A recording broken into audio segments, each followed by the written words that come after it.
राष्ट्रवादीच्या विलीनीकरणाच्या बैठकीतील इनसाइड बातमी टीव्ही9च्या हाती सुप्रिया सुळेंना केंद्रात मंत्रिपद आणि राज्याचे सूत्र अजित पवारांना देण्याचं ठरलं होतं।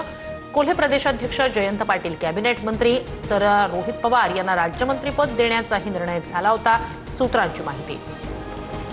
राष्ट्रवादीच्या विलीनीकरणाबद्दल भाजपच्या वरिष्ठ नेत्यांनी ग्रीन सिग्नल दिला होता। 14 नोव्हेंबरला आज भाजपच्या वरिष्ठ नेत्यांनी होकार दिला होता। शरद पवारांकडून मोठ्या नेत्याचा दावा। दोन्ही राष्ट्रवादींच्या विलीनीकरणाच्या चर्चेत जे नव्हते त्यांना बैठकीबाबत काय माहिती असणार? अनौपचारिक चर्चेदरम्यान शरद पवारांचं वक्तव्य फडणवीसांना प्रत्यक्ष टोला।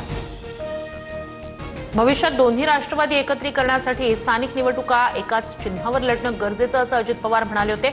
हसन मुश्रीफांचं मोठं वक्तव्य। आता मात्र भाजपचंही मत विचारात घेणं गरजेचं असल्याची प्रतिक्रिया। अजित पवारांच्या अपघातामागे कुठेतरी काहीतरी गडबड, इंजिन रडारमध्ये बिघाड किंवा इतरही काही असू शकतं। मंत्री छगन भुजबळ यांनी वर्तवलेल्या शंकेनं अनेकांच्या भुवया उंचावल्या। भाजपच्या घोटाळ्याची फाईल अजित पवारांकडे होते। 15 जानेवारीला आरोप केल्यानंतर 10 दिवसातच दादांचा मृत्यू कसा? राऊतांकडून चौकशीची मागणी तर विमानाचा ब्लॅक बॉक्स सापडलाय, सत्य समोर येईल, मोहोळांकडून स्पष्ट।